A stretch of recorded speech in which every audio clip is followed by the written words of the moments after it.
Bonjour, Gmara de Rosh Hashanah, on est toujours au chapitre 1 et on est à la page 14a. Alors, on a une nouvelle braïta qui... Alors, on ne change pas tellement le sujet, on est toujours plus ou moins dans le sujet, hein, évidemment. Et on va en fait revenir finalement sur ce qu'a pu dire Rabbi Yossi à Galilée. Vous vous rappelez que dans la vidéo précédente, on avait en fait discuté d'un tas de choses, hein. Ça n'est pas très précis. Alors on avait discuté des différentes façons d'appréhender lorsque l'arbre est considéré comme prêt ou pas prêt, quoi. Qu'est-ce qui appartenait en fait à la récolte de l'année, de cette année ou de l'année d'avant, en fonction de trois critères. On avait parlé de l'éclosion du fruit, on avait parlé du tiers de sa maturité, et le troisième critère, c'était au moment de la cueillette, tout simplement. Donc on avait ces trois critères. Alors maintenant, on va discuter en fait du premier critère que j'ai cité, c'est-à-dire celui de l'éclosion, et on va retrouver en fait un des rabbins qu'on avait cité tout à l'heure, à savoir Rabbi Yossi à Galilée, puisqu'on avait vu que dans une braïta, on avait cité, je crois, Ravassi, mais certains pensaient que c'était peut-être Rabbi Yossi à Galilée qui avait parlé. Est-ce que c'était Ravassi? Il me semble que c'est ça, oui. Ou alors Abaye. Alors attendez, je revois ce petit détail, mais c'est vraiment un détail. Bon, vous pouvez chercher si vous voulez. De mémoire, il me semblait que c'était Ravassi et on pensait peut-être Rabbi Yossi. En tout cas, on y va. Voilà une braïta qui nous a été enseignée. Et qu'est-ce qu'elle nous dit? Rabbi Yossi à Galilée, Omer, Rabbi Yossi à Galilée, donc là c'est l'original en tout cas, qui dit Beospecha migornecha ou mikvecha. Alors, il y a écrit avec ce que tu ramasseras de ton air, de battage et de ton pressoir à vin. Alors en fait, on est revenu sur le verset, si vous vous rappelez, qu'on a cité déjà pour prouver des choses, et finalement, ça n'avait pas servi, mais là, on va voir quelque chose. Donc, qu'est-ce qui dit ce verset? Je rappelle le verset en entier, puisqu'il y a le commentaire qui nous le dit ici. Donc, c'est le Deutéronome au chapitre 16, verset 13, qui dit comme ça, « La fête de Sukkot, tu feras pour toi-même pendant 7 jours, avec ce que tu ramasseras de ton air de battage et de ton pressoir à vin. » Donc, on revient sur cet argument. Alors, Magoren veyekev miyuchadin shegedelin al meshana she'avra. Alors, il dit, donc, ce qui a été récupéré de l'air de battage et du pressoir à vin, sont uniques en cela qu'ils poussent sous l'effet des eaux de l'année passée. Ah, intéressant cet argument-là. Donc, ce que tu ramasses au moment où tu le ramasses, quand on te dit l'air de battage, le pressoir à vin, au moment où tu ramasses tout ça, au fond, c'est que ça a poussé sous l'effet des eaux de l'année passée. Donc déjà, on voit un indice qui nous dit, il va a priori conclure que quelque part, tout ça, au final, ça appartient à l'année d'avant. Umita'asirin lashana she'avra, et sont donc soumis au prélèvement de la dîme au titre de l'année passée. Ce qui paraît logique, comme il le dit, comme il propose ici. Hein, puisque ce sont toutes les eaux qui ont coulé de l'année d'avant qui ont permis à toutes ces plantes de pousser. Donc on est en fait dans l'idée de l'enracinement en fait. D'accord? Puisque tout ce qui reste sur l'herbe de battage est un résultat de ce qui a été utilisé avec de l'eau de l'année précédente. Puisque c'est l'eau de l'année précédente, alors il considère ici Rabbi Yossi à Galilée, en tout cas dans ce raisonnement, que le maaser doit se faire au titre de l'année qui est passée. Alors il continue, Afkol shegedelin al meshana she'avra, donc de même tous les produits agricoles qui poussent sous l'effet des eaux de l'année passée, mitaraserin la shana she'avra, sont soumis au prélèvement de la dîme au titre de l'année passée. D'accord? Donc en fait, alors on n'a pas fini, on va continuer plutôt, parce qu'elle est plus longue que ça. Yatz'a Yerakot, donc Yatz'u, Yerakot, on en exclut les légumes, hein, chez Gedelin al Meshana Ba'a, qui ont poussé sous l'effet des eaux de l'année à venir, ou Mita'aserin la Shana Ba'a, et qui de ce fait sont soumis au prélèvement de la dîme au titre de l'année à venir. Alors,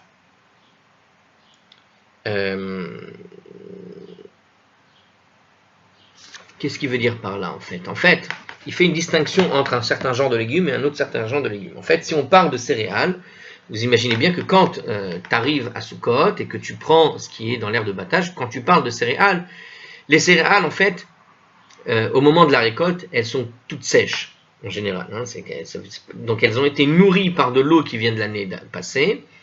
Et quand arrive ce moment où tu vas engranger tes céréales, au fond, même si tu les détaches de la terre à ce moment-là, à Sukkot par exemple, donc, quand tu ramasses ton aire de battage, et qu'on parle de céréales, eh bien ces céréales ont poussé, c'est ce que nous dit Rabbi aussi à Galilée, avec de l'eau du passé. Mais il y a des légumes, d'autres légumes, qui ne poussent pas sous l'eau du passé, mais qui poussent en fait avec l'eau qu'elles trouvent au jour du jour, quoi, aujourd'hui. C'est-à-dire que même après Rosh Hashanah, tu as certaines plantes qui vont profiter de l'eau qui se trouve présente actuellement, grâce je ne sais à quelle raison, hein, s'il y a une pluie ou autre. Pourquoi ? Alors justement, alors il dit, je répète ce qu'il vient de dire, donc, et qui de ce fait sont soumis au prélèvement de la dîme au titre de l'année à venir. Alors pourquoi ? Contrairement aux céréales et aux raisins, les légumes repoussent même si on les a coupés au tiers de leur maturité. Ah. Alors on va voir le commentaire plutôt qui était avant, qui parle justement, quelle est l'idée finalement de Rabbi aussi à Galilée quand il te dit que ça pousse avec l'eau du passé. Apparemment l'idée c'est de dire que ça ne repousse pas. Alors, pour ce qui est des céréales et des raisins, comme d'ailleurs les olives, la Torah indique que leur affectation est liée au moment où ils atteignent le tiers de la taille qu'ils auront à maturité. La Gemara a fourni à cet effet une source, etc. On l'avait vu dans la page 12b, comme quoi il fallait arriver au tiers de la maturité avec certaines sources. Bon, ce seuil marque la fin de l'étape de croissance la plus fondamentale, puisqu'ils sont alors aptes à la consommation. Donc, quand j'ai atteint mon tiers de croissance, comme on l'avait dit, ils sont consommables, ça y est, ils sont comestibles. Avant, pas tellement. Donc, puisqu'ils ont atteint ce seuil critique apte à la consommation, donc quelque part, toutes les eaux qui leur ont été utiles pour qu'elles soient maintenant consommables. En outre, si on les cueille à ce moment-là, ils ne se régénèrent plus parce que la quantité critique d'eau de pluie nécessaire à la plante pour son développement est celle qu'elle absorbe durant le premier tiers de sa croissance. En gros, il nous dit ici que au premier tiers de la croissance, c'est le moment critique pour que la pousse plante et évolue. Si tu la cueilles maintenant, elle ne peut plus évoluer, elle ne peut pas repousser. C'est-à-dire que toute l'eau qui a été emmagasinée, elle est en cours d'utilisation en quelque sorte. Et donc c'est elle qui continuera à la nourrir jusqu'à la maturité. Donc quand elle arrive à son tiers de maturité, si tu la coupes maintenant, il n'y aura pas d'autres plantes qui va repousser derrière. Toute l'eau emmagasinée, elle est là, et elle continue de se développer. On peut donc dire que les céréales et les raisins, parvenus au tiers de leur maturité à Rosh Hashanah, en fait, ont déjà été nourris, puisqu'ils sont arrivés au tiers de leur maturité, au cours de l'étape essentielle de la croissance, par des précipitations de l'année passée. Par conséquent, lorsque les sages ont défini les principes d'assignation des autres fruits et légumes dont la dîme n'est que d'ordre rabbinique, ils ont adopté en fait des règles analogues, et ont dit que les fruits seraient étiquetés en fonction de leur éclosion, et ce, parce que la croissance essentielle du fruit est assurée par la pluie qui tombe avant qu'il n'éclose, et que l'arbre est à absorber et stocké sous la forme de sève. Donc, et c'est cette réserve de sève qui fait que le fruit continue de se nourrir avec, et donc d'arriver à la maturité. Et donc, le concept même de l'éclosion, quand les rabbins, donc si j'ai bien compris, bon, je viens de le lire en même temps, le concept de l'éclosion, c'est tout simplement de dire que quand tu arrives à un certain stade, ok, c'est-à-dire qu'il possède l'eau qui en lui a déjà les moyens de lui permettre d'éclore. C'est-à-dire que le fruit a atteint, comment dirais-je, son état, on va dire, apte et viable. À partir du moment où il est viable, ça veut dire consommable, maturité, c'est parce qu'il utilise l'eau de l'année passée, et c'est ce qu'il appelle ici en fait l'éclosion. C'est ce qu'il veut préciser apparemment ici. Bon. Sauf que ici on ne parle pas de l'éclosion dans cette braïta. Bon, d'accord, il me semblait qu'on n'a pas parlé de l'éclosion, c'est ça? Non, en tout cas ici dans l'explication du texte, tel qu'il est donné, c'est que, c'est simple à comprendre, l'eau du passé sert à nourrir les plantes, et bien qu'il n'y a plus d'eau ou que la plante dépasse Rosh Hashanah, en fait, à partir d'un certain stade de son développement, c'est cette eau du passé qui lui permet de continuer de se développer.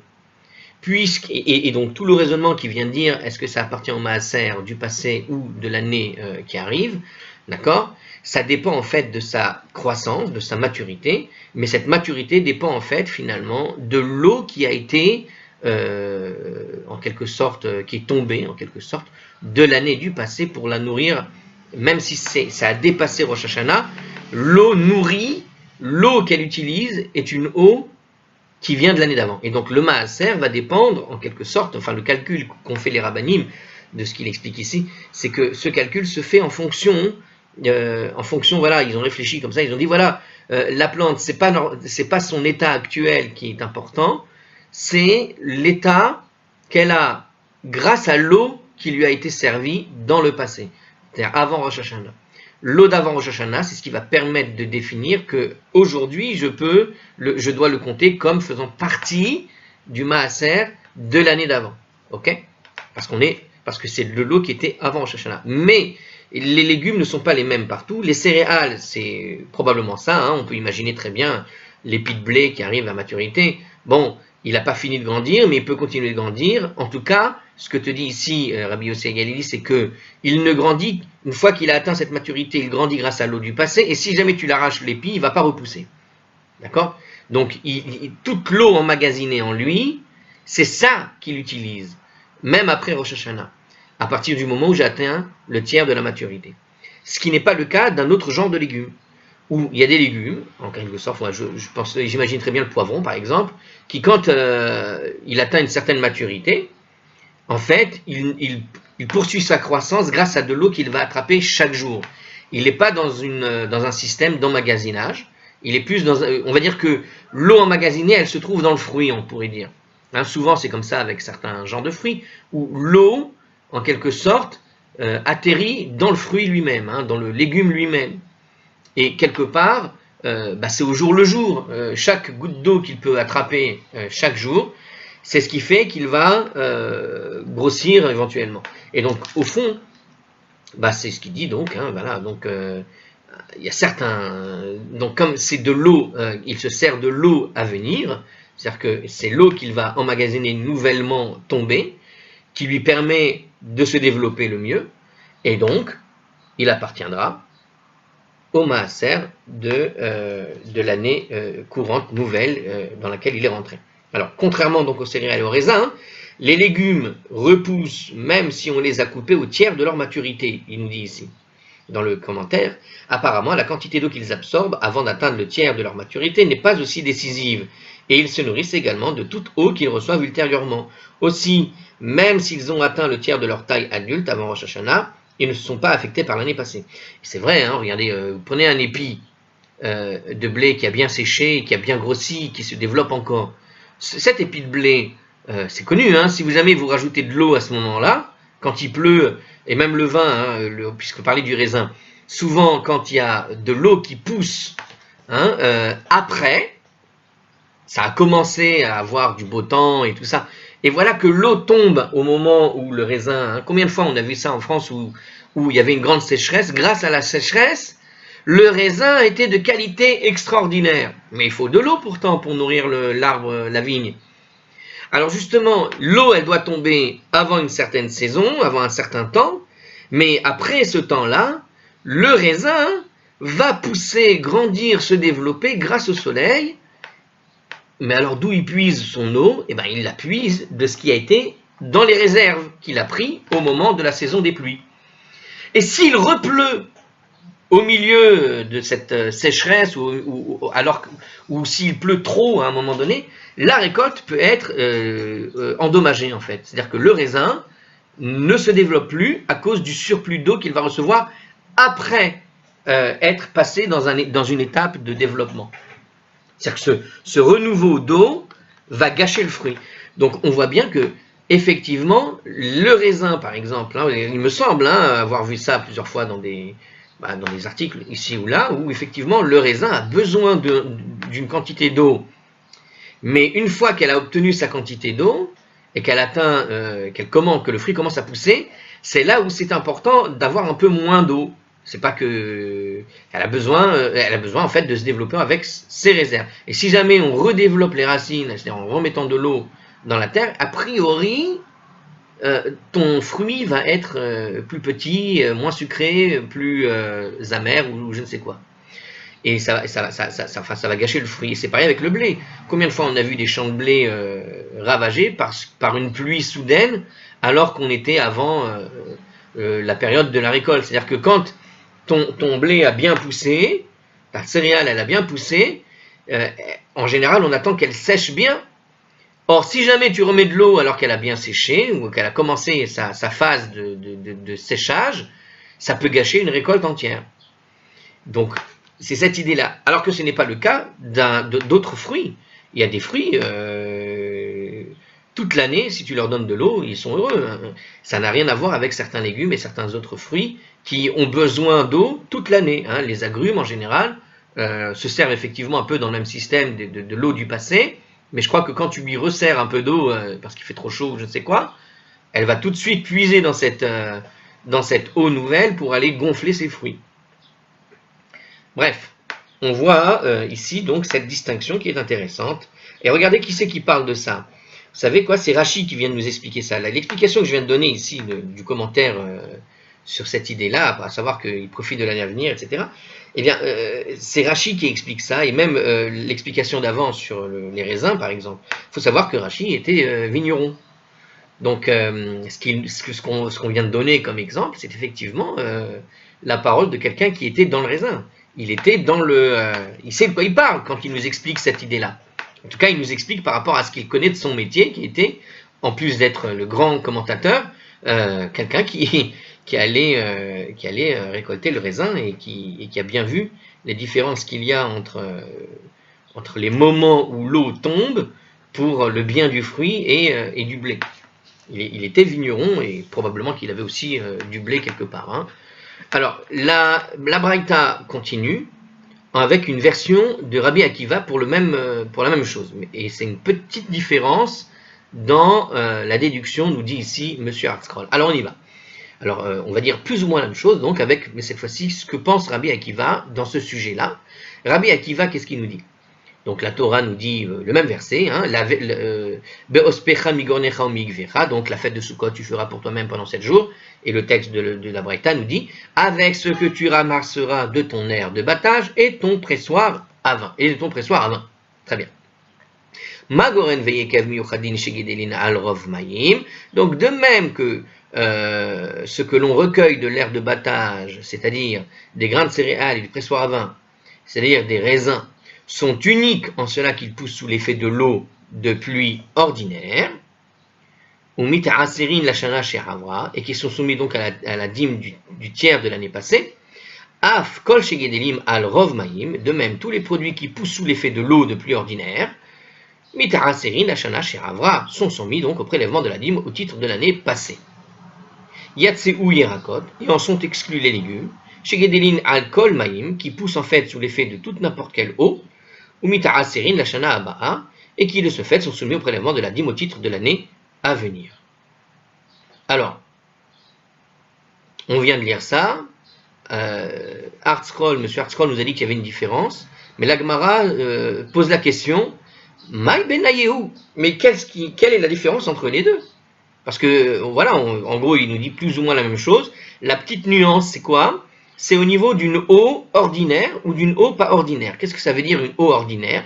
Qu'est-ce que ça veut dire une eau pas ordinaire? Alors, on va essayer de voir un commentaire qui va nous donner déjà l'explication. Donc, les raisins et les céréales se nourrissent généralement de l'eau de pluie sans devoir de surcroît être arrosés, car l'eau de pluie qu'ils absorbent au cours de la saison pluvieuse suffit à l'y nourrir jusqu'à la maturité. Et ça, c'est un vigneron et paysan qui nous raconte ça. Et comment il s'appelait ce vigneron? Qu'est-ce qu'on a dit? Il s'appelait Rashi. Dans pareil cas, la Torah les assigne à l'année qui les a nourris et à assurer l'essentiel de leur croissance par ces précipitations. Donc voilà, c'est clair. C'est-à-dire que celles des céréales et des raisins ont absorbé en fait l'eau qui était avant d'atteindre la maturité. Donc l'eau est déjà absorbée et elle est gardée en réserve, en sève ou je ne sais quoi. Et après la saison des pluies, elle continue de grossir, de grandir, grâce à cette quantité d'eau qui a été prise avant. Et ce qu'appelle donc Rabbi Akiva de l'eau ordinaire, ça veut dire tout simplement, il n'y a pas eu besoin de faire d'irrigation, il n'y a pas eu besoin d'amener des tuyaux d'arrosage ou je ne sais quoi, pour faire pousser la plante mieux que ça, elle se suffit à l'eau de pluie, sous-entendu que, effectivement, et c'est ce que disait donc Rashi, elle se suffit à l'eau de pluie, ça veut dire qu'elle emmagasine de l'eau et la garde. Mais, entre nous, la différence, elle est très très faible avec ce qui a été dit avant. De la même manière, qui pousse sous l'effet de toute eau, qu'est-ce que ça veut dire? Dans le texte de Rabbi Akiva, quand il parle des légumes, il nous a dit que la différence, donc, c'est que c'est pas pareil qu'avec l'eau de pluie, elle pousse avec toute eau. Qu'est-ce que ça nous veut dire? Alors, ça veut dire que la pluie qui tombe au cours de l'année de saison pluvieuse ne suffit pas à les nourrir. C'est-à-dire qu'elles ont déjà consommé tout ce qu'il y avait besoin de consommer avant, mais si jamais elles ne reçoivent pas plus d'eau, elles vont avoir un problème. Donc, il faut alors les arroser jusqu'à la maturité, quelles que soient les caractéristiques des légumes. Alors, donc, voilà. Pardon. Alors, qu'est-ce qui nous a été dit? Alors, c'est intéressant, un autre commentaire ici. Alors, c'est toujours Rashi. Alors, que telle soit la caractéristique des légumes, nous a dit la Torah dans le Deutéronome, au chapitre 11, versets 10 et 11. Qu'est-ce qu'il y a écrit? Car la terre où tu vas n'est pas comme la terre d'Égypte, que tu ensemences et arroses à pied comme un jardin potager. Mais la terre où tu te rends pour en prendre possession est une terre de montagne et vallée, de la pluie du ciel, elle boit l'eau. Donc qu'est-ce qu'on voit ici? Il nous parle de l'Égypte, et c'est vrai que l'Égypte est connue pour avoir eu un système d'irrigation grâce avec l'eau du Nil et grâce aux eaux du Nil, c'est-à-dire qu'il créait des petits canaux qui permettaient en fait d'arroser toutes sortes de potagers, de légumes, etc. tout au long de l'année et pas seulement l'eau de pluie. Or, qu'est-ce que nous dit le verset de la Torah ici? Il parle ici de cette différence qui existait bien entre l'irrigation, les fruits qui avaient besoin de pousser par le principe de l'irrigation, et des fruits qui n'ont besoin que de l'eau de pluie. D'accord? Comme celle que tu vas avoir quand tu vas aller habiter en montagne, qui n'a pas de source d'eau pour faire d'irrigation là-bas. Donc les légumes ne sont donc pas comparables aux céréales et aux raisins, et sont donc classés en fonction du moment de la cueillette. D'accord? Puisque les raisins et les céréales sont cités comme les 7 fruits d'Israël, que Dieu, dans ce verset qui nous a été cité par Rashi, est un verset qui nous explique que quand tu vas aller en Israël, eh bien, tu ne vas pas dépendre d'irrigation comme en Égypte, mais tu vas dépendre de l'eau de pluie. Et quels sont les 7 fruits d'Israël? Eretz Ritas Orag Efen Veriman, etc. Eh bien, on a quoi dedans? On a bien le blé, l'orge, les céréales et le raisin. Et donc, ça vient nous indiquer que ces arbres-là dépendent de l'eau de pluie, contrairement à ce que tu avais comme légumes que tu avais là-bas. Et on sait qu'ils avaient, par exemple, en Égypte, on se rappelle l'épisode où le peuple juif, à un moment donné, se plaignait de ne pas avoir de viande, etc., etc. Et il se plaignait de la manne. Et parmi ces plaintes, ou plutôt avant qu'il n'ait la manne, il regrettait quoi? Il regrettait, par exemple, les oignons, c'est cité, hein. Je me rappelle de ça, parce que c'est toujours surprenant, l'ail et l'oignon, je crois, enfin je sais plus, en tout cas il y avait l'oignon, ça c'est sûr. Et donc on peut supposer que l'oignon fait partie, par exemple, de ce genre de légumes, même dans le texte de la Torah, quoi, hein, puisqu'on peut faire une sorte de comparaison, hein, puisqu'ici il te parle de ces potagers qui étaient en Égypte, qui dépendaient de l'irrigation, et on sait que les béné Israël ont réclamé des oignons à un moment donné. Ils ont réclamé des oignons, or les oignons ne poussaient qu'avec finalement ce système d'irrigation et pas l'eau de pluie. Donc on a une idée de quels légumes on peut parler, du genre de légumes en tout cas, hein, bref. Alors, la Gemara pose donc la question, on a dit, mais quelle différence pratique il y a entre les deux, hein? Parce qu'en fin de compte, donc qu'est-ce qu'on voit ici? C'est que les deux admettent, hein, nous dit ici le Hartzroll, les deux admettent tout simplement que les fruits sont classés d'après l'éclosion, tandis que les légumes le sont d'après la cueillette. Donc en gros, effectivement, toute cette discussion, c'était pour nous dire que ce qui dépend de l'eau du passé, donc, ça veut dire qu'à partir du moment où j'atteins la maturité, c'est le moment de la maturité qui va déterminer ou pas si je fais le maaser de l'année d'avant ou de l'année d'après. D'accord? Donc ça, c'est le concept de l'eau qui a été absorbée par le fruit et qui permet à la plante de pousser. Dès qu'elle atteint la maturité, c'est qu'elle n'a plus besoin en réalité d'eau et qu'elle a utilisé son eau du passé pour arriver à maturité. D'accord? Alors que le légume normal, lui, effectivement, tu peux lui donner toute l'eau que tu veux avant Rosh Hashanah, il ne s'arrêtera pas de manger ou d'absorber l'eau qu'il recevra et qu'il continuera à absorber même après Rosh Hashanah. Alors que ce n'est pas le cas, a priori, du blé ou du raisin qui, quand tu lui donnes plus d'eau, ça n'est, à cette saison-là, lorsqu'on n'est pas loin de faire la cueillette, c'est pas le top pour le fruit en fait, parce que c'est un moment critique où il ne faut pas lui rajouter de l'eau à ce moment-là. Hein. Le blé avant la récolte, de l'eau qui pleut, posez la question à un paysan, de l'eau qui pleut. S'il y a une pluie, excusez-moi, donc s'il y a une pluie qui arrive la veille d'une récolte, c'est la catastrophe en général pour un paysan. Alors, Rabbi Abaou répond à propos de cette différence et nous dit quelle est la différence. Alors, ça c'est la Gemara. Amar Rabbi Abaou, Betsalim Asarissim ou Paul Amitzri, Ika, Benayou. La différence entre eux se manifeste dans les cas de l'oignon eunuque et du haricot égyptien. Car nous avons appris dans une Mishnah, d'Etnan, donc là, alors c'est marrant qu'on parle de l'oignon, mais c'est pas assez normal, puisque je vous ai dit que l'oignon est cité dans la Torah comme un des légumes qui était effectivement consommé régulièrement apparemment en Égypte. Et qui donnait du goût apparemment puisque ça leur manquait vraiment. Alors, une variété d'oignons exceptionnellement petits, nous dit Rachid. L'oignon eunuque, ça s'appelle comme ça. Alors, ils l'ont appelé comme ça ah oui, saricine. Saricine, ça veut dire un eunuque en araméen ici, en hébreu, dans cette Gemara. On se rappellera de ce terme qu'on trouve dans la Megillah d'Esther. Je crois, sans m'avancer trop, je suis pas sûr en fait. Betsalim Asarisim ou Poula Mitzri et le haricot égyptien. Donc, alors on y va. Qu'est-ce qu'il nous dit ici à propos? Donc, bon, alors là en fait, il nous cite une autre Gemara, une autre Mishnah qui nous parle de ces deux haricots. Alors, qu'est-ce que ça dit? On est toujours dans Shevi'it, vous savez, on a déjà cité, à chaque fois qu'on va citer apparemment des semences, on va parler de la Mishnah de Shevi'it. Alors, Betsalin, Saricine, les oignons eunuques, ou Poula Mitzri et les haricots égyptiens, dit la Braïta. Alors, une Mishnah ou une Braïta, on a dit? Non, c'est une Mishnah. Donc, on est en train de citer la Mishnah. Et qu'est-ce que dit la Mishnah? Elle parle de ces deux légumes. Le haricot, donc, l'oignon eunuque et le haricot égyptien, chez Manar Mehem Maïm Shloshim Yom Lifne Rosh Hashanah, que l'on prive d'eau 30 jours avant Rosh Hashanah, Mita'a Serin les Sheravar, sont soumis au prélèvement de la dîme au titre de l'année passée. Ou Mutarin Bishvirit, et sont donc permises durant la 7e année. Ve'imlav, et si on ne les a pas privés d'eau de cette manière, Asurin Bishvirit, ils sont interdits au cours de la 7e année, Mitraserin la Shana Aba'a, et sont donc soumis au prélèvement de la dîme au titre de l'année suivante. Donc on voit quoi ici? On voit deux légumes que quand tu prives d'eau, d'accord, si tu les prives effectivement d'eau pendant 30 jours, alors ils appartiendront à ce qu'on appelle les fruits du passé, parce qu'ils ont été privés d'eau. Donc d'abord, ça confirme une chose importante ici. Qu'est-ce qu'on voit? Ça confirme que finalement, tout le raisonnement qui consiste à déterminer si on doit prélever le maaser d'une récolte par rapport à une autre récolte, elle dépend finalement véritablement de la quantité d'eau qu'elle a absorbée appartenant à l'année du passé ou appartenant à l'année qui en cours. Et là, qu'est-ce qu'on voit ici?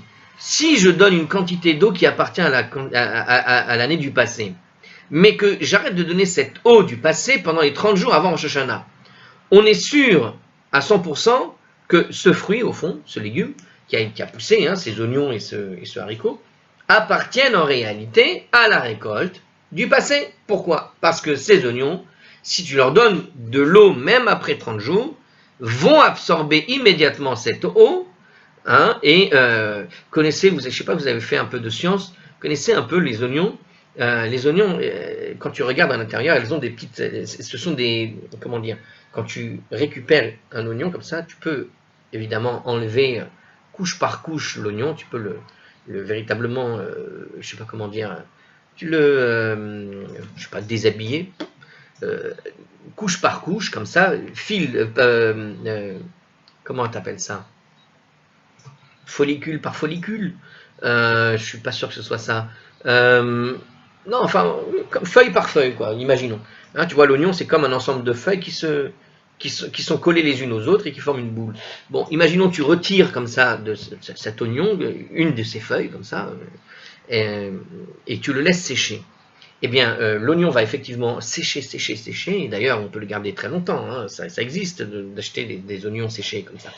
Mais cet oignon, maintenant, tu lui mets de l'eau, tu vas tout de suite observer les cellules qui sont véritablement visionnables à l'œil nu, comme ça, se remplir d'eau et retrouver leur forme originale. C'est-à-dire qu'il y a véritablement quelque chose dans l'oignon qui, quand elle est collée à la terre, eh bien, l'eau que tu vas lui rajouter va tout de suite lui permettre de se développer mieux. C'est-à-dire qu'elle va rester longtemps, elle peut rester longtemps sec, comme ça, elle se protège d'une couche qui est asséchée, mais à l'intérieur, ça reste bien vivant. Et puis, tu vas lui rajouter de l'eau. Si tu lui rajoutes de l'eau, elle se remet tout de suite à pousser et à grossir. Donc, c'est un petit peu cette idée qui est proposée ici. Hein. Et on voit quoi? On voit donc que le maaser, il est prélevé sur des fruits dont l'eau vient véritablement du passé. Et il nous dit ici, pour l'oignon et pour le haricot, ça fait partie de ces choses. Tu les laisses 30 jours sans eau, alors ils sont bien vivants, mais quand tu vas les récolter, tu pourras dire que ça appartient à la récolte d'avant. Et donc, tu peux en profiter pendant la Shemitah. Mais si tu as mis de l'eau entre-temps, eh bien, en réalité, ça ne marche plus. Et si tu ne les as pas privés d'eau, pourquoi? Alors, d'ailleurs, c'est une question. Pourquoi est-ce que ici, je fais ma réflexion sans lire, hein, mais on peut se poser la question, pourquoi est-ce qu'il dit que quand tu vas lui mettre de l'eau au cours des 30 jours, finalement, elle appartient à la Shemitah? L'eau que tu vas lui donner appartient toujours à l'eau d'avant Rosh Hashanah. Si c'était ça la règle générale. Donc c'est bizarre qu'ils lui disent ici... bon, je suppose qu'on va aborder toutes ces questions. On va voir quand même le commentaire. Peut-être c'est le commentaire qui va nous aider un peu. Enfin, qui va m'aider moi. Alors, c'est une pratique courante destinée à les raffermir. Comment? Ah, bah tout simplement en rajoutant de l'eau peut-être. Non. Quand tu prives pendant 30 jours avant Rosh Hashanah d'eau, ces deux-là, tu les raffermis. Donc effectivement, oui, peut-être justement parce qu'en séchant, ils se durcissent, ils deviennent un peu plus, ils deviennent transportables, quoi. Sinon, ils sont trop mous. Alors, ensuite, petit 19 ici du commentaire, qu'est-ce qu'il nous dit? Donc, ils sont autorisés durant la 7e année, ça veut dire quoi? Lorsque Rosh Hashanah arrive, le sol est sec, ainsi les oignons et les haricots auront poussé exclusivement sous l'effet des eaux de l'année passée, qui sont donc assignés à l'année passée. Bon, jusque-là, je comprends, mais si tu mets de l'eau au cours des 30 derniers jours, pourquoi est-ce qu'ils seraient considérés comme appartenant à... Ah, peut-être parce qu'on avait établi effectivement qu'il fallait rajouter 30 jours à la Shemitah. Vous vous rappelez de ça? Il fallait rajouter du profane au sacré. C'est-à-dire que c'est vrai que la Shemitah commence à Rosh Hashanah, mais tu commences déjà à mettre un petit peu comme la veille de Shabbat, tu mets un peu de sacré, de profane dans le sacré. Mais on avait établi que 30 jours, c'était pas 30 jours, c'était un jour éventuellement. Alors on va voir, petit 20, donc le dernier commentaire, donc ils sont soumis au dîme de l'année suivante quand on va lui mettre de l'eau durant ces 30 jours. Alors car dans ce cas, le sol aura toujours été humide, après Rosh Hashanah. Ah, voilà l'idée que propose Rashi en fait. Voilà l'idée, voilà comment on résout le problème. C'est-à-dire qu'en fait, on parle de l'humidité du sol.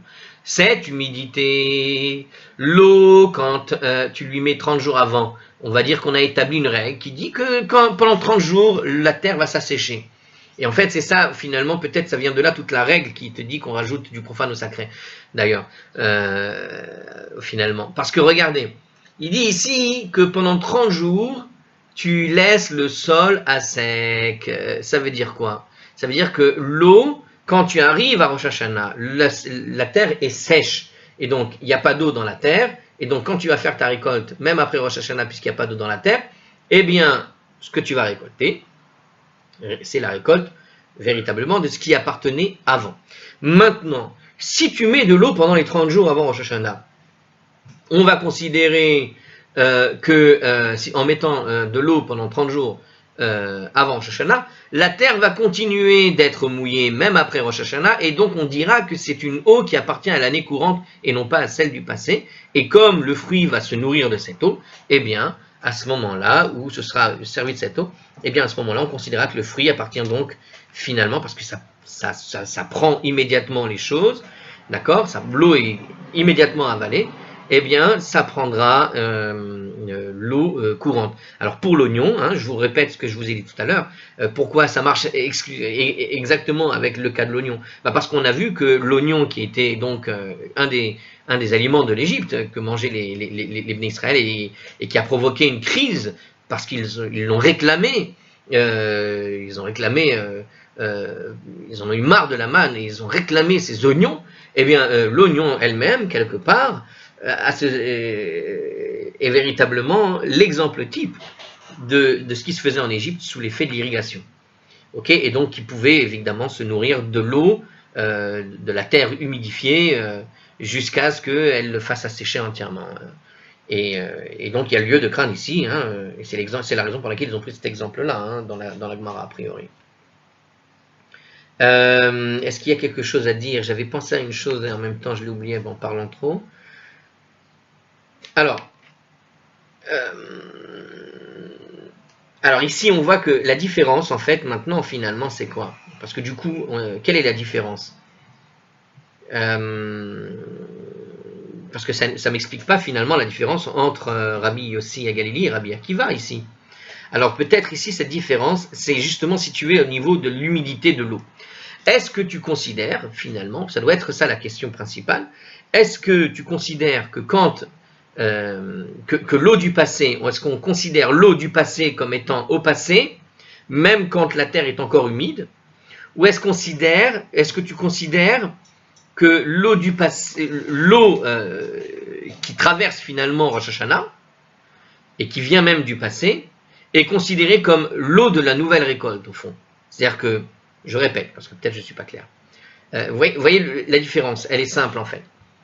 Je pense que de ce que j'ai compris, Rabbi Yossi à Galilée, en fait, lui, il situe la différence, il situe la limite du Maaser par rapport à Rosh Hashanah en fonction de la quantité d'eau qui tombe finalement. De l'eau qui tombe du ciel. Si elle tombe avant Rosh Hashanah, c'est l'eau qui vient du passé. D'accord? Mais quand je vais traverser Rosh Hashanah, même si la terre est encore humide, cette eau du passé reste l'eau du passé. Et la récolte que je vais en faire, c'est la récolte d'aujourd'hui. Ok? Mais pour Rabbi Akiva, parce qu'il parle d'une pluie ordinaire ou d'une pluie d'arrosage, c'est que pour lui, quelque part, c'est comme si l'eau du passé, quand elle est tombée avant Rosh Hashanah, la terre étant humide, c'est un petit peu comme une eau d'arrosage, mais cette fois de l'année courante. Or, comme pour Rabbi Akiva, il fait cette distinction entre une eau ordinaire et une eau de pluie, donc pour l'eau, pour lui, quelque part, une eau ordinaire, une eau de pluie qui va traverser Rosh Hashanah, ça devient une sorte d'eau ordinaire. Et donc, c'est comme un arrosage que tu lui fais faire après Rosh Hashanah. Et donc, bien que ce soit de l'eau du passé, la terre étant encore humide, après Rosh Hashanah, tu devrais a priori appliquer la règle du Maaser, mais pour ce qui vient après Rosh Hashanah et pas avant. Parce que tu as considéré que l'eau qui est tombée dans le passé se poursuit pendant la 7e année. Ok? Au sens où la terre étant humide, cette eau est gardée humide, et donc si des fruits se nourrissent de cette eau humidifiée, au fond de cette terre humidifiée par de l'eau du passé, cette eau devient l'eau de l'année courante. Ce qui n'est pas nécessairement le cas pour Rabbi Yossi à Galilée, de ce que j'espère avoir compris. Alors on va vérifier. Qu'est-ce qu'il nous dit ici en fait, Rabbi Yossi à Galilée? On va voir le commentaire. Alors, Rabbi Yossi à Galilée, en fait, approuve la règle, car de son point de vue, les traits dominants du légume, donc tel qu'il est noté par Rabbi Abaou ici, donc dans cette règle-là, Rabbi Yossi à Galilée donc approuve la règle qui a été donnée. De son point de vue, le trait dominant du légume, celui-là vaut d'être détecté en fonction de la cueillette. Donc effectivement, hein, de toute façon, c'est en fonction du moment où tu vas faire la cueillette. Bon. Qui lui vaut d'être étiqueté en fonction de la cueillette, donc c'est de pousser sous l'effet des eaux de l'année à venir. Donc en le privant d'eau avant Rosh Hashanah et en veillant à le faire grandir uniquement sous l'effet des eaux de l'année passée, on peut concourir à l'affecter à l'an passé. D'accord? La Mishnah ne légitime toutefois pas la procédure elle ne légitime cette procédure que pour des oignons eunuques et des haricots égyptiens pour lesquels c'est une pratique courante. Mais en ce qui concerne les autres espèces de légumes, la Mishnah considérait plutôt qu'une telle procédure est excentrique, et les légumes conserveraient alors le statut habituel. Donc, on va dire que l'exemple ici qui a été donné par Rabbi Abaou, c'est uniquement sur ces deux légumes qui, parce que c'est utilisé de cette façon, c'est-à-dire qu'on utilise ce procédé pour les faire pousser, les raffermir, etc., eh bien, c'est ce qui leur permet d'obtenir le fruit idéal à leur, on va dire, niveau, le top niveau pour pouvoir les cueillir. Bon. Mais d'après Rabbi Akiva, la caractéristique du légume réside dans son besoin d'irrigation, pour parvenir à pleine maturité. Et sa nature fondamentale n'est pas modifiée par le fait de priver d'eau pendant 30 jours. Rabbi Akiva n'approuverait pas cette règle de la Mishnah. A priori, c'est ce que nous dit Rashi, dans une première explication. Mais Rashi nous donne deux explications, et voici la deuxième. Le principe qui a été énoncé donc dans cette Mishnah repose en fait sur l'idée que privés d'irrigation pendant les 30 derniers jours de l'année, les oignons et les haricots durcissent et ne peuvent plus grossir, de même si on les arrose à nouveau. Donc, a priori, pourquoi alors d'accord, bon, mais après, c'est seulement si tu les passes 30 jours, d'accord. Donc, ils finissent. Mais durant les 30 jours, s'il y a de l'eau qui est rajoutée, même après Rosh Hashanah, ils continuent de pousser. D'accord, donc la Mishnah est donc conforme finalement à Rabbi Akiva, qui définit le trait caractéristique du légume comme son besoin d'irrigation pour parvenir à maturité. Mais elle n'est donc pas conforme à la Rabbi aussi de Galilée. Donc en fait, on peut le lire de deux manières, cette Mishnah. Mais cette Mishnah, elle permet en tout cas de situer une différence fondamentale. Alors il y a deux manières d'aborder le problème. Ok. En tout cas, cette Mishnah nous donne l'impression qu'elle est, d'après Rashi, soit selon Rabbi Akiva, soit selon Rabbi Yossi à Galilée, selon que tu interprètes en fonction de la pluie qui tombe ou de la terre encore mouillée, et donc la terre mouillée faisant une sorte d'équivalence à l'idée de l'irrigation. Ok? Bon. Alors, l'Agmara reprend l'analyse de la Mishnah et cite le Nouvel An dans la liste. Eh bien, en fait, finalement, ma conclusion n'était pas si mauvaise, je pense. Elle correspond plus ou moins à l'explication numéro... J'ai l'impression que c'est plus l'explication numéro 2 de Rashi, de ce que je vous ai proposé comme explication. En tout cas, on voit que Rabbi Abaou te donne une idée de ce que doit être la différence, et c'est à toi d'essayer de la trouver, hein, en quelque sorte, puisque Rashi est obligé de donner deux explications qui, selon le cas ou l'autre, est plutôt en faveur de Rabbi Yossi Galilée ou plutôt en faveur de Rabbi Akiva, en tout cas dans la conclusion que tu fais de cette Mishnah.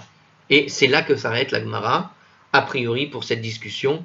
On va passer maintenant à la dernière, analyse de la Mishnah principale de la page 2a, à savoir à propos du premier Shevat pour Rosh Hashanah, des arbustes, et ça, ce sera pour une autre fois. À la prochaine. Bonjour, Gemara de Rosh Hashanah, on est toujours au chapitre 1, et on est à la page 14a. Alors, on a une nouvelle braïta qui... Alors, on ne change pas tellement le sujet, on est toujours plus ou moins dans le sujet, hein, évidemment. Et on va en fait revenir finalement sur ce qu'a pu dire Rabbi Yossi à Galilée. Vous vous rappelez que dans la vidéo précédente, on avait en fait discuté d'un tas de choses. Hein. Ça n'est pas très précis. Alors on avait discuté des différentes façons d'appréhender lorsque l'arbre est considéré comme prêt ou pas prêt, quoi. Qu'est-ce qui appartenait en fait à la récolte de cette année ou de l'année d'avant, en fonction de trois critères. On avait parlé de l'éclosion du fruit, on avait parlé du tiers de sa maturité, et le troisième critère c'était au moment de la cueillette, tout simplement. Donc on avait ces trois critères. Alors maintenant on va discuter en fait du premier critère que j'ai cité, c'est-à-dire celui de l'éclosion, et on va retrouver en fait un des rabbins qu'on avait cité tout à l'heure, à savoir Rabbi Yossi à Galilée, puisqu'on avait vu que dans une braïta, on avait cité, je crois, Ravassi, mais certains pensaient que c'était peut-être Rabbi Yossi à Galilée qui avait parlé. Est-ce que c'était Ravassi? Il me semble que c'est ça, oui. Ou alors Abaye. Alors attendez, je revois ce petit détail, mais c'est vraiment un détail. Bon, vous pouvez chercher si vous voulez. De mémoire, il me semblait que c'était Ravassi et on pensait peut-être Rabbi Yossi. En tout cas, on y va. Voilà une braïta qui nous a été enseignée. Et qu'est-ce qu'elle nous dit? Rabbi Yossé Agalili Omer, Rabbi Yossé Agalili, donc là c'est l'original en tout cas, qui dit Beospecha migornecha ou mikvecha.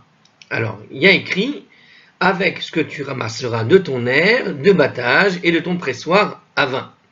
Alors en fait, on est revenu sur le verset, si vous vous rappelez, qu'on a cité déjà pour prouver des choses, et finalement ça n'avait pas servi, mais là on va voir quelque chose. Donc qu'est-ce qui dit ce verset? Je rappelle le verset en entier, puisqu'il y a le commentaire qui nous le dit ici.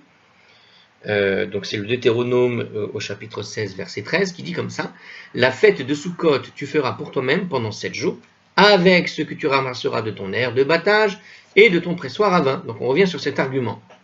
Alors, Magoren veyekev miyuchadin shegedelin al meshana she'avra. Alors, il dit, donc, ce qui a été récupéré de l'air de battage et du pressoir à vin, sont uniques en cela qu'ils poussent sous l'effet des eaux de l'année passée. Ah, intéressant cet argument-là. Donc, ce que tu ramasses au moment où tu le ramasses, quand on te dit l'air de battage, le pressoir à vin, au moment où tu ramasses tout ça, au fond, c'est que ça a poussé sous l'effet des eaux de l'année passée. Donc déjà, on voit un indice qui nous dit, il va a priori conclure que quelque part, tout ça, au final, ça appartient à l'année d'avant. Umita'asirin lashana she'avra, et sont donc soumis au prélèvement de la dîme au titre de l'année passée. Ce qui paraît logique, comme il le dit, comme il propose ici. Puisque ce sont toutes les eaux qui ont coulé de l'année d'avant qui ont permis à toutes ces plantes de pousser. Donc on est en fait dans l'idée de l'enracinement en fait. D'accord? Puisque tout ce qui reste sur l'aire de battage est un résultat de ce qui a été utilisé avec de l'eau de l'année précédente. Puisque c'est l'eau de l'année précédente, alors il considère ici Rabbi Yossi Agalili, en tout cas dans ce raisonnement, que le maaser doit se faire au titre de l'année qui est passée. Alors il continue, Afkol shegedelin al meshana she'avra, donc de même tous les produits agricoles qui poussent sous l'effet des eaux de l'année passée, mitara serin la shana she'avra, sont soumis au prélèvement de la dîme au titre de l'année passée. D'accord? Donc en fait, alors on n'a pas fini, on va continuer plutôt, parce qu'elle est plus longue que ça.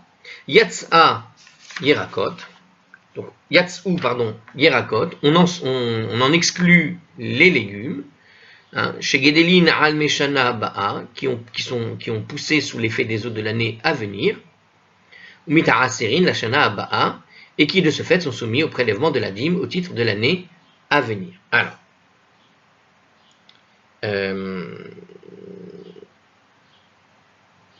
qu'est-ce qu'il veut dire par là en fait? En fait, il fait une distinction entre un certain genre de légumes et un autre certain genre de légumes. En fait, si on parle de céréales, vous imaginez bien que quand tu arrives à Sukkot et que tu prends ce qui est dans l'aire de battage, quand tu parles de céréales, les céréales en fait, au moment de la récolte, elles sont toutes sèches en général.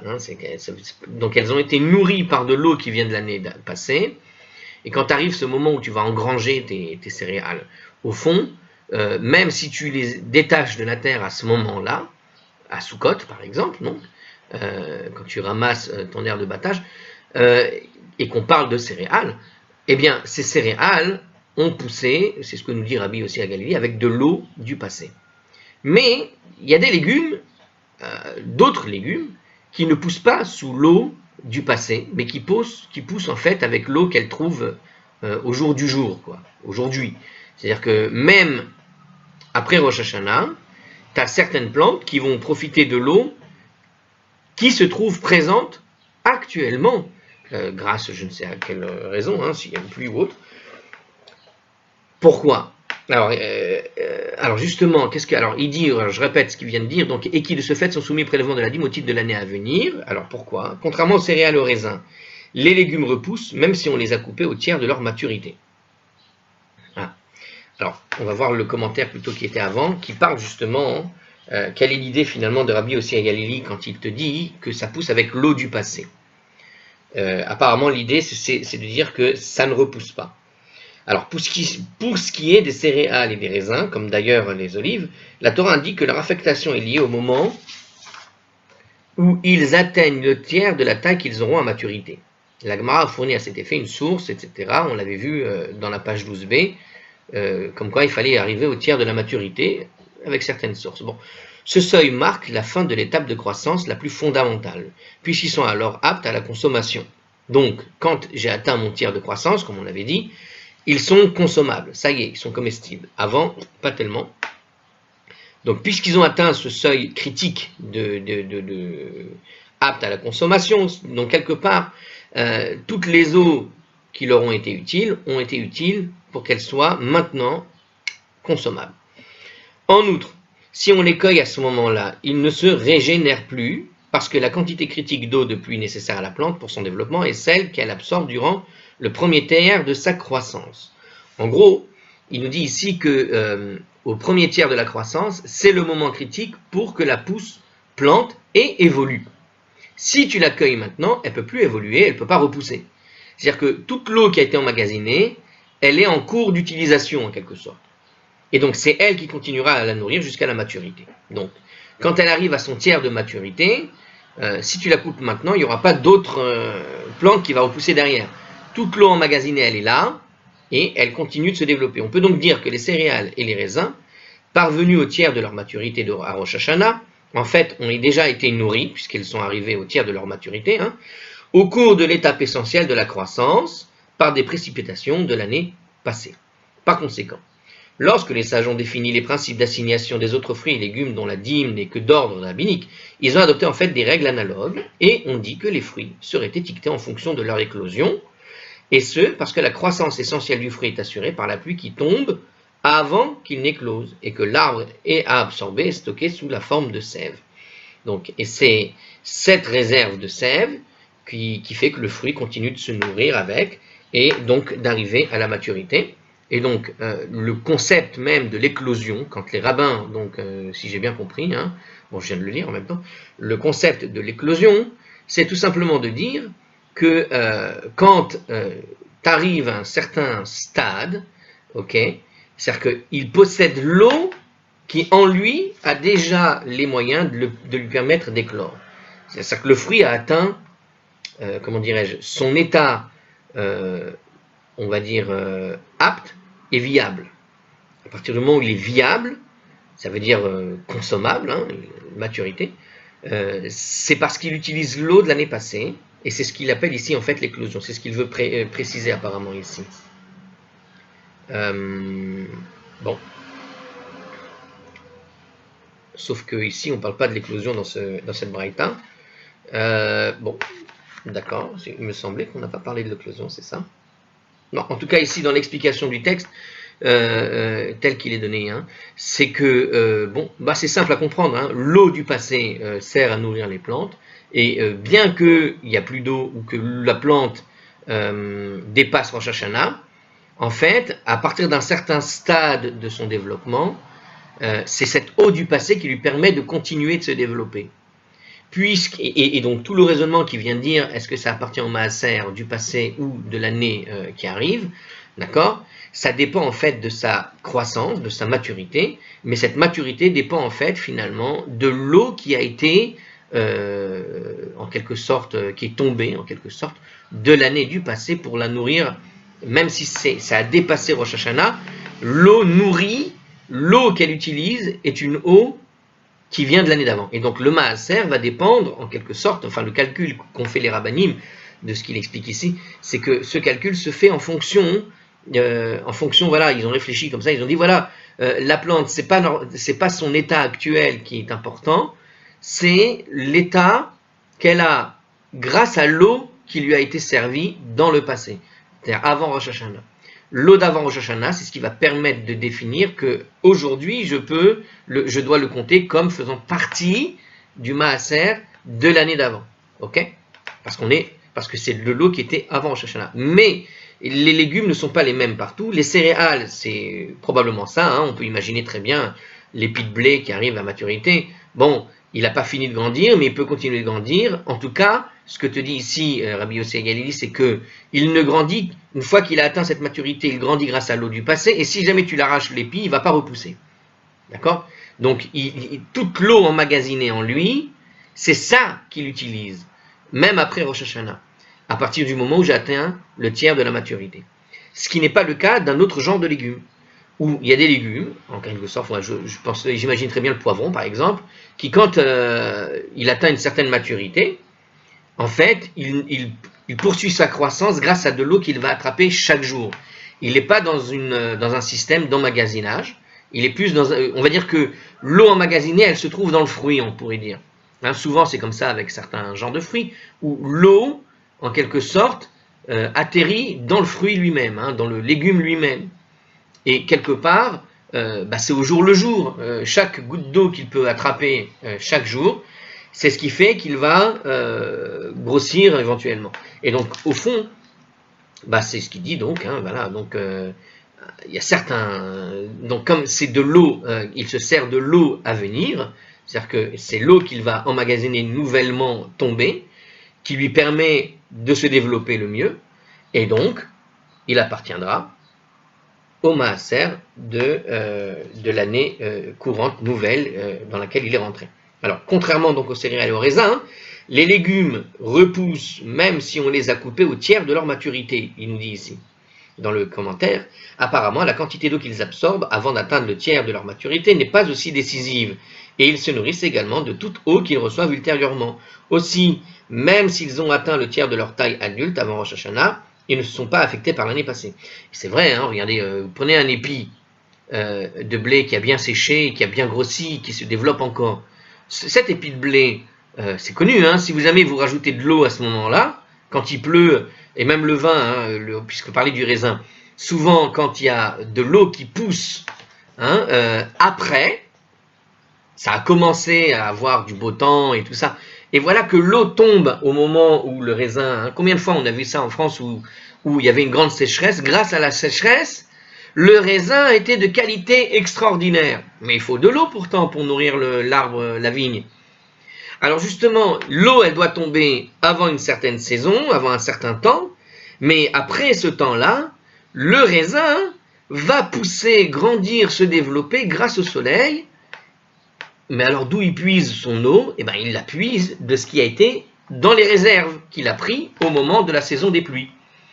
Et s'il repleut au milieu de cette sécheresse, ou s'il pleut trop à un moment donné, la récolte peut être endommagée en fait. C'est-à-dire que le raisin ne se développe plus à cause du surplus d'eau qu'il va recevoir après être passé dans une étape de développement. C'est-à-dire que ce renouveau d'eau va gâcher le fruit. Donc on voit bien que effectivement, le raisin par exemple, hein, il me semble avoir vu ça plusieurs fois dans des articles ici ou là, où effectivement le raisin a besoin d'une quantité d'eau. Mais une fois qu'elle a obtenu sa quantité d'eau, et qu'elle atteint, que le fruit commence à pousser, c'est là où c'est important d'avoir un peu moins d'eau. C'est pas que elle a besoin en fait de se développer avec ses réserves. Et si jamais on redéveloppe les racines, c'est-à-dire en remettant de l'eau dans la terre, a priori, ton fruit va être plus petit, moins sucré, plus amer ou je ne sais quoi. Et ça va gâcher le fruit. Et c'est pareil avec le blé.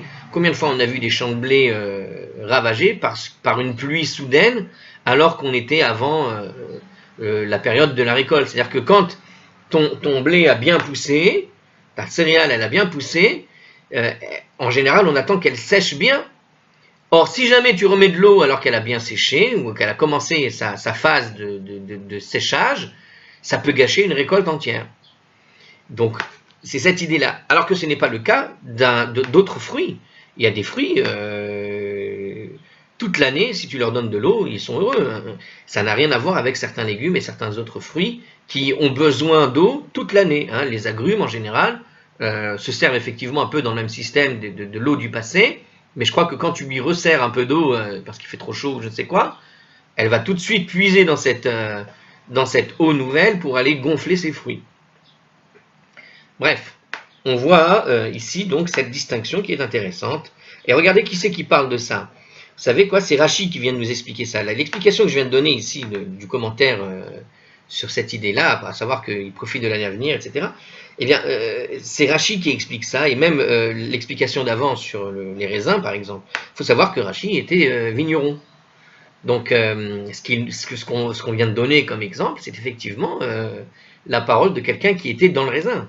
Il était dans il sait de quoi il parle quand il nous explique cette idée-là. En tout cas, il nous explique par rapport à ce qu'il connaît de son métier, qui était, en plus d'être le grand commentateur, quelqu'un qui allait récolter le raisin et qui a bien vu les différences qu'il y a entre les moments où l'eau tombe pour le bien du fruit et du blé. Il était vigneron et probablement qu'il avait aussi du blé quelque part. Hein. Alors, la Braïta continue avec une version de Rabbi Akiva pour la même chose. Et c'est une petite différence dans la déduction, nous dit ici M. Hartzkroll. Alors, on y va. Alors, on va dire plus ou moins la même chose, donc mais cette fois-ci, ce que pense Rabbi Akiva dans ce sujet-là. Rabbi Akiva, qu'est-ce qu'il nous dit? Donc la Torah nous dit le même verset, hein, donc la fête de Sukkot tu feras pour toi-même pendant 7 jours, et le texte de la Braïta nous dit avec ce que tu ramasseras de ton aire de battage et ton pressoir à vin. Très bien. Donc de même que ce que l'on recueille de l'aire de battage, c'est-à-dire des grains de céréales et du pressoir à vin, c'est-à-dire des raisins, sont uniques en cela qu'ils poussent sous l'effet de l'eau de pluie ordinaire, et qui sont soumis donc à la dîme du tiers de l'année passée. De même, tous les produits qui poussent sous l'effet de l'eau de pluie ordinaire, sont soumis donc au prélèvement de la dîme au titre de l'année passée. Yatseu Yerakot, et en sont exclus les légumes, Shegedelin al kol maïm, qui poussent en fait sous l'effet de toute n'importe quelle eau, ou mita'aserin la shana aba'a, et qui de ce fait sont soumis au prélèvement de la dîme au titre de l'année à venir. Alors, on vient de lire ça. M. Hartzkroll nous a dit qu'il y avait une différence, mais la Gemara pose la question, Maï ben Nayehu, mais quelle est la différence entre les deux? Parce que, voilà, en gros, il nous dit plus ou moins la même chose. La petite nuance, c'est quoi? C'est au niveau d'une eau ordinaire ou d'une eau pas ordinaire. Qu'est-ce que ça veut dire une eau ordinaire? Qu'est-ce que ça veut dire une eau pas ordinaire? Alors, on va essayer de voir un commentaire qui va nous donner déjà l'explication. Donc, les raisins et les céréales se nourrissent généralement de l'eau de pluie sans devoir de surcroît être arrosés, car l'eau de pluie qu'ils absorbent au cours de la saison pluvieuse suffit à l'y nourrir jusqu'à la maturité. Et ça, c'est un vigneron et paysan qui nous raconte ça. Et comment il s'appelait ce vigneron? Qu'est-ce qu'on a dit? Il s'appelait Rashi. Dans pareil cas, la Torah les assigne à l'année qui les a nourris et a assuré l'essentiel de leur croissance par ses précipitations. Donc voilà, hein, c'est clair. C'est-à-dire que celles des céréales et des raisins ont absorbé en fait l'eau qui était avant d'atteindre la maturité. Donc l'eau est déjà absorbée et elle est gardée en réserve, en sève ou je ne sais quoi. Et après la saison des pluies, elle continue de grossir, de grandir grâce à cette quantité d'eau qui a été prise avant. Et ce qu'appelle donc Rabbi Akiva de l'eau ordinaire, ça veut dire tout simplement, il n'y a pas eu besoin de faire d'irrigation, il n'y a pas eu besoin d'amener des tuyaux d'arrosage ou je ne sais quoi, pour faire pousser la plante mieux que ça. Elle se suffit à l'eau de pluie, sous-entendu que, effectivement, et c'est ce que disait donc Rashi, elle se suffit à l'eau de pluie, ça veut dire qu'elle emmagasine de l'eau et la garde. Mais, entre nous, la différence, elle est très très faible avec ce qui a été dit avant. De la même manière, qui pousse sous l'effet de toute eau, qu'est-ce que ça veut dire? Dans le texte de Rabbi Akiva, quand il parle des légumes, il nous a dit que la différence, donc, c'est que c'est pas pareil qu'avec l'eau de pluie, elle pousse avec toute eau. Qu'est-ce que ça nous veut dire? Alors, ça veut dire que la pluie qui tombe au cours de l'année de saison pluvieuse ne suffit pas à les nourrir. C'est-à-dire qu'elles ont déjà consommé tout ce qu'il y avait besoin de consommer avant, mais si jamais elles ne reçoivent pas plus d'eau, elles vont avoir un problème. Donc, il faut alors les arroser jusqu'à la maturité, quelles que soient les caractéristiques des légumes. Alors, donc, voilà. Pardon. Alors, qu'est-ce qui nous a été dit? Alors, c'est intéressant, un autre commentaire ici. Alors, c'est toujours Rashi. Alors, que telle soit la caractéristique des légumes, nous a dit la Torah dans le Deutéronome, au chapitre 11, versets 10 et 11. Qu'est-ce qu'il y a écrit? Car la terre où tu vas n'est pas comme la terre d'Égypte, que tu ensemences et arroses à pied comme un jardin potager. Mais la terre où tu te rends pour en prendre possession est une terre de montagne et vallée, de la pluie du ciel, elle boit l'eau. Donc qu'est-ce qu'on voit ici? Il nous parle de l'Égypte, et c'est vrai que l'Égypte est connue pour avoir un système pour avoir eu un système d'irrigation grâce avec l'eau du Nil et grâce aux eaux du Nil, c'est-à-dire qu'ils créaient des petits canaux qui permettaient en fait d'arroser toutes sortes de potagers, de légumes, etc. tout au long de l'année et pas seulement l'eau de pluie. Or, qu'est-ce que nous dit le verset de la Torah ici? Il parle ici de cette différence qui existait bien entre l'irrigation, les fruits qui avaient besoin de pousser par le principe de l'irrigation, et des fruits qui n'ont besoin que de l'eau de pluie. D'accord? Comme celle que tu vas avoir quand tu vas aller habiter en montagne, qui n'a pas de source d'eau pour faire d'irrigation là-bas. Donc les légumes ne sont donc pas comparables aux céréales et aux raisins, et sont donc classés en fonction du moment de la cueillette. D'accord? Puisque les raisins et les céréales sont cités comme les 7 fruits d'Israël, que Dieu, dans ce verset qui nous a été cité par Rashi, est un verset qui nous explique que quand tu vas aller en Israël, eh bien, tu ne vas pas dépendre d'irrigation comme en Égypte, mais tu vas dépendre de l'eau de pluie. Et quels sont les 7 fruits d'Israël? Eretz Ritas Ora Gefen Veriman, etc. Eh bien, on a quoi dedans? On a bien le blé, l'orge, les céréales et le raisin. Et donc, ça vient nous indiquer que ces arbres-là dépendent de l'eau de pluie, contrairement à ce que tu avais comme légumes que tu avais là-bas. Et on sait qu'ils avaient, par exemple, en Égypte, on se rappelle l'épisode où le peuple juif, à un moment donné, se plaignait de ne pas avoir de viande, etc., etc., et il se plaignait de la manne. Et parmi ces plaintes, ou plutôt avant qu'il n'ait la manne, il regrettait quoi? Il regrettait, par exemple, les oignons, c'est cité, hein. Je me rappelle de ça, parce que c'est toujours surprenant, l'ail et l'oignon, je crois, enfin je sais plus, en tout cas il y avait l'oignon, ça c'est sûr.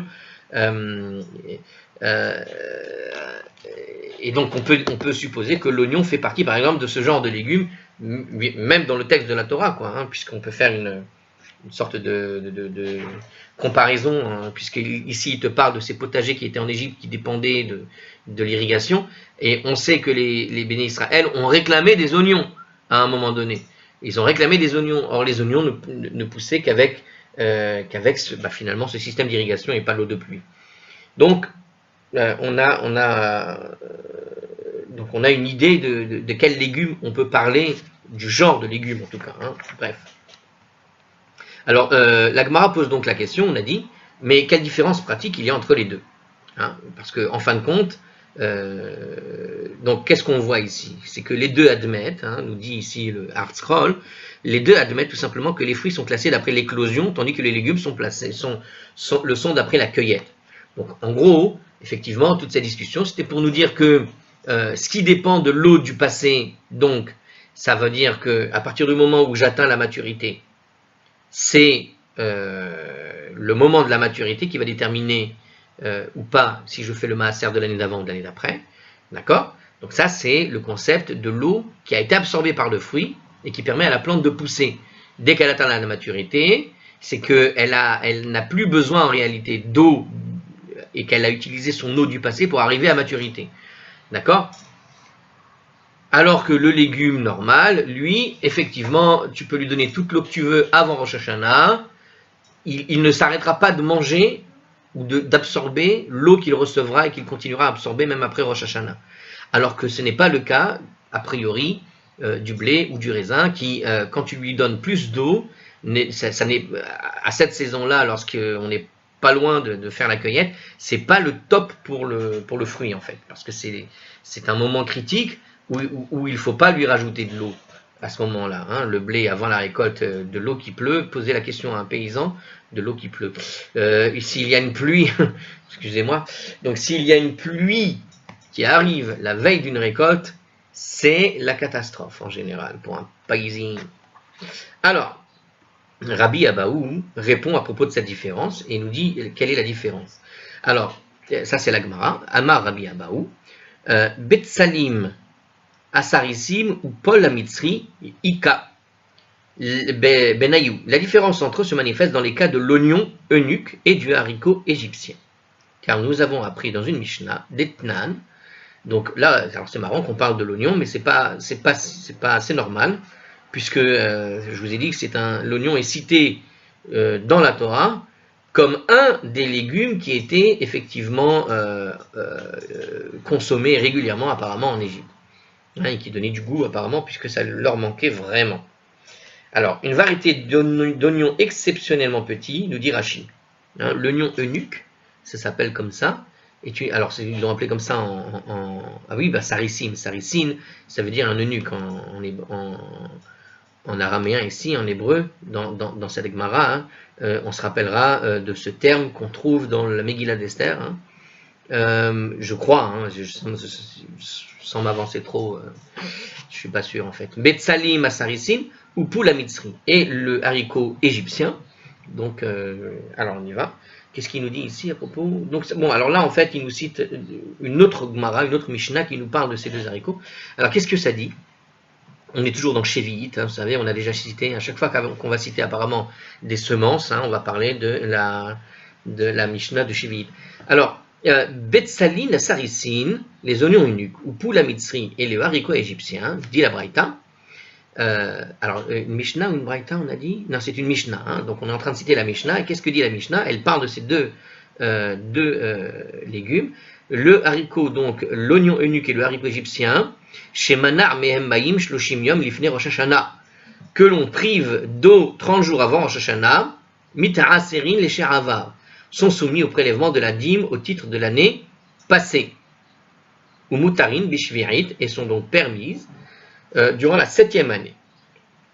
Ve'imlav, et si on ne les a pas privés d'eau de cette manière, Aslurin Bishvirit, ils sont interdits au cours de la 7e année.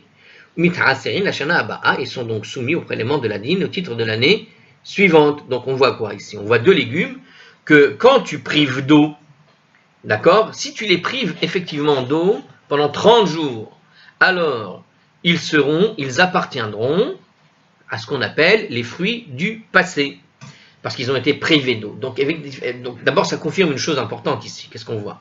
Ça confirme que finalement, tout le raisonnement qui consiste à déterminer si on doit prélever le maaser d'une récolte par rapport à une autre récolte, elle dépend finalement véritablement de la quantité d'eau qu'elle a absorbée appartenant à l'année du passé ou appartenant à l'année qui en cours. Et là, qu'est-ce qu'on voit ici? Si je donne une quantité d'eau qui appartient à l'année du passé, mais que j'arrête de donner cette eau du passé pendant les 30 jours avant Rosh Hashanah, on est sûr à 100% que ce fruit, au fond, ce légume, qui a poussé, hein, ces oignons et ce haricot, appartiennent en réalité à la récolte du passé. Pourquoi? Parce que ces oignons, si tu leur donnes de l'eau même après 30 jours, vont absorber immédiatement cette eau, hein, et connaissez, je ne sais pas, vous avez fait un peu de science, connaissez un peu les oignons. Les oignons, quand tu regardes à l'intérieur, elles ont des petites, ce sont des, comment dire, quand tu récupères un oignon comme ça, tu peux évidemment enlever couche par couche l'oignon, tu peux le véritablement, je sais pas comment dire, tu je sais pas, déshabiller, couche par couche comme ça, fil, comment t'appelles ça? Follicule par follicule, je suis pas sûr que ce soit ça. Non, enfin, comme feuille par feuille, quoi, imaginons. Hein, tu vois, l'oignon, c'est comme un ensemble de feuilles qui sont collées les unes aux autres et qui forment une boule. Bon, imaginons tu retires comme ça de cet oignon, une de ces feuilles, comme ça, et tu le laisses sécher. Eh bien, l'oignon va effectivement sécher, et d'ailleurs, on peut le garder très longtemps, hein, ça existe d'acheter des oignons séchés comme ça. Mais cet oignon, maintenant, tu lui mets de l'eau, tu vas tout de suite observer les cellules qui sont véritablement visionnables à l'œil nu, comme ça, se remplir d'eau et retrouver leur forme originale. C'est-à-dire qu'il y a véritablement quelque chose dans l'oignon qui, quand elle est collée à la terre, eh bien, l'eau que tu vas lui rajouter va tout de suite lui permettre de se développer mieux. C'est-à-dire qu'elle va rester longtemps, elle peut rester longtemps sec, comme ça, elle se protège d'une couche qui est asséchée, mais à l'intérieur, ça reste bien vivant. Et puis, tu vas lui rajouter de l'eau. Si tu lui rajoutes de l'eau, elle se remet tout de suite à pousser et à grossir. Donc, c'est un petit peu cette idée qui est proposée ici. Hein. Et on voit quoi? On voit donc que le maaser, il est prélevé sur des fruits dont l'eau vient véritablement du passé. Et il nous dit ici, pour l'oignon et pour le haricot, ça fait partie de ces choses. Tu les laisses 30 jours sans eau, alors ils sont bien vivants, mais quand tu vas les récolter, tu pourras dire que ça appartient à la récolte d'avant. Et donc, tu peux en profiter pendant la Shemitah. Mais si tu as mis de l'eau entre-temps, eh bien, en réalité, ça ne marche plus. Et si tu ne les as pas privés d'eau, pourquoi? Alors, d'ailleurs, c'est une question. Pourquoi tu pourquoi est-ce que ici, je fais ma réflexion sans lire, hein, mais on peut se poser la question, pourquoi est-ce qu'il dit que quand tu vas lui mettre de l'eau au cours des 30 jours, finalement elle appartient à la Shemitah? L'eau que tu vas lui donner appartient toujours à l'eau d'avant Rosh Hashanah, si c'était ça la règle générale. Donc c'est bizarre qu'ils lui disent ici. Bon, je suppose qu'on va aborder toutes ces questions. On va voir quand même le commentaire. Peut-être c'est le commentaire qui va nous aider un peu, enfin qui va m'aider moi. Alors c'est une pratique courante destinée à les raffermir. Comment? Ah, bah tout simplement en rajoutant de l'eau peut-être. Non. Quand tu prives pendant 30 jours avant Rosh Hashanah d'eau, ces deux-là, tu les raffermis. Donc effectivement, oui, peut-être justement parce qu'en séchant, ils se durcissent, ils deviennent un peu plus, ils deviennent transportables, quoi. Sinon ils sont trop mous. Alors ensuite, petit 19 ici du commentaire, qu'est-ce qu'il nous dit? Donc ils sont autorisés durant la 7e année, ça veut dire quoi? Lorsque Rosh Hashanah arrive, le sol est sec, ainsi les oignons et les haricots auront poussé exclusivement sous l'effet des eaux de l'année passée, ils sont donc assignés à l'année passée. Bon, jusque-là je comprends, mais si tu mets de l'eau au cours des 30 derniers jours, pourquoi est-ce qu'ils seraient considérés comme appartenant à l'année? Ah, peut-être parce qu'on avait établi effectivement qu'il fallait rajouter 30 jours à la Shemitah. Vous vous rappelez de ça?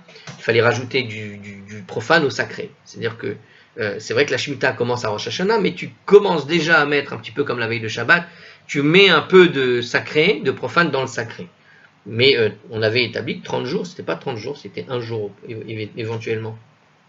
Alors on va voir, petit 20, donc le dernier commentaire, donc ils sont soumis au dîme de l'année suivante quand on va lui mettre de l'eau durant ces 30 jours. Alors car dans ce cas, le sol aura toujours été humide, après Rosh Hashanah. Ah, voilà l'idée que propose Rashi en fait. Voilà l'idée. Voilà comment on résout le problème. C'est-à-dire qu'en fait, on parle de l'humidité du sol. Cette humidité, l'eau, quand tu lui mets 30 jours avant, on va dire qu'on a établi une règle qui dit que pendant 30 jours, la terre va s'assécher. Et en fait, c'est ça, finalement, peut-être ça vient de là toute la règle qui te dit qu'on rajoute du profane au sacré, d'ailleurs, finalement. Parce que regardez, il dit ici que pendant 30 jours, tu laisses le sol à sec. Ça veut dire quoi? Ça veut dire que l'eau, quand tu arrives à Rosh Hashanah, la terre est sèche. Et donc, il n'y a pas d'eau dans la terre. Et donc, quand tu vas faire ta récolte, même après Rosh Hashanah, puisqu'il n'y a pas d'eau dans la terre, eh bien, ce que tu vas récolter, c'est la récolte véritablement de ce qui appartenait avant. Maintenant, si tu mets de l'eau pendant les 30 jours avant Rosh Hashanah, on va considérer en mettant de l'eau pendant 30 jours avant Rosh Hashanah, la terre va continuer d'être mouillée même après Rosh Hashanah, et donc on dira que c'est une eau qui appartient à l'année courante et non pas à celle du passé. Et comme le fruit va se nourrir de cette eau, eh bien, à ce moment-là, où ce sera servi de cette eau, eh bien, à ce moment-là, on considérera que le fruit appartient donc finalement, parce que ça prend immédiatement les choses, d'accord? L'eau est immédiatement avalée, eh bien, ça prendra l'eau courante. Alors, pour l'oignon, hein, je vous répète ce que je vous ai dit tout à l'heure, pourquoi ça marche exactement avec le cas de l'oignon? Parce qu'on a vu que l'oignon, qui était donc un des aliments de l'Égypte que mangeaient les Bnei Israël et qui a provoqué une crise parce qu'ils l'ont réclamé, ils en ont eu marre de la manne et ils ont réclamé ces oignons. Eh bien, l'oignon elle-même, quelque part, est véritablement l'exemple type de ce qui se faisait en Égypte sous l'effet de l'irrigation. Okay, et donc, qui pouvait évidemment se nourrir de l'eau, de la terre humidifiée, jusqu'à ce qu'elle le fasse assécher entièrement. Et donc, il y a lieu de craindre ici, hein, et c'est la raison pour laquelle ils ont pris cet exemple-là, hein, dans la Gemara, a priori. Est-ce qu'il y a quelque chose à dire? J'avais pensé à une chose et en même temps, je l'ai oublié en parlant trop. Alors ici, on voit que la différence, en fait, maintenant, finalement, c'est quoi? Parce que du coup, quelle est la différence? Parce que ça ne m'explique pas finalement la différence entre Rabbi Yossi à Galilée et Rabbi Akiva ici. Alors peut-être ici cette différence, c'est justement située au niveau de l'humidité de l'eau.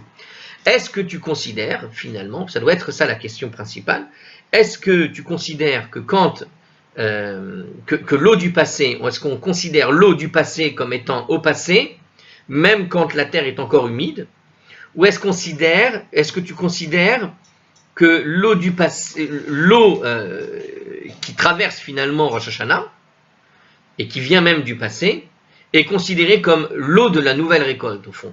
C'est-à-dire que, je répète, parce que peut-être je ne suis pas clair. Vous voyez la différence, elle est simple en fait.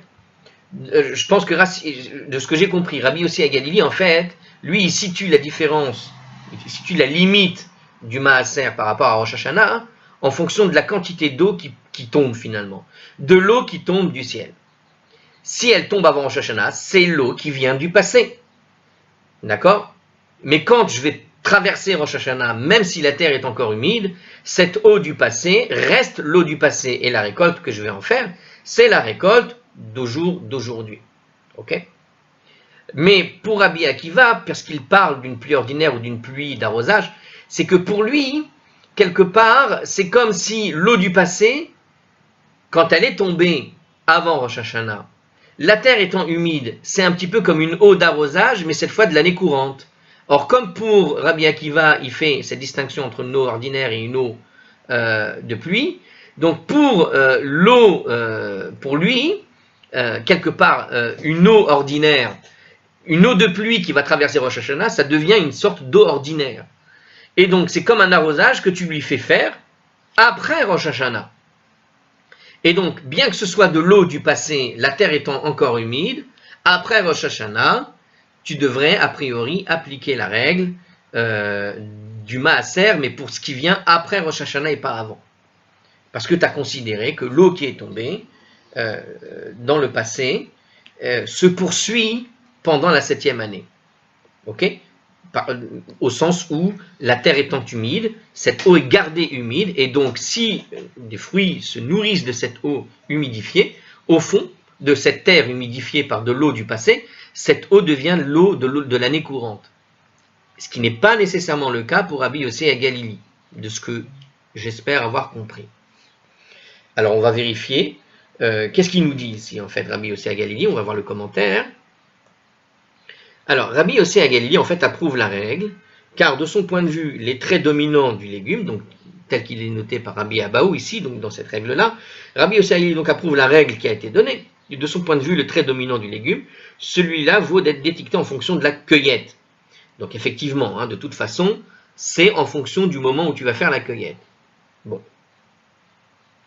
Qui lui vaut d'être étiqueté en fonction de la cueillette, donc c'est de pousser sous l'effet des eaux de l'année à venir.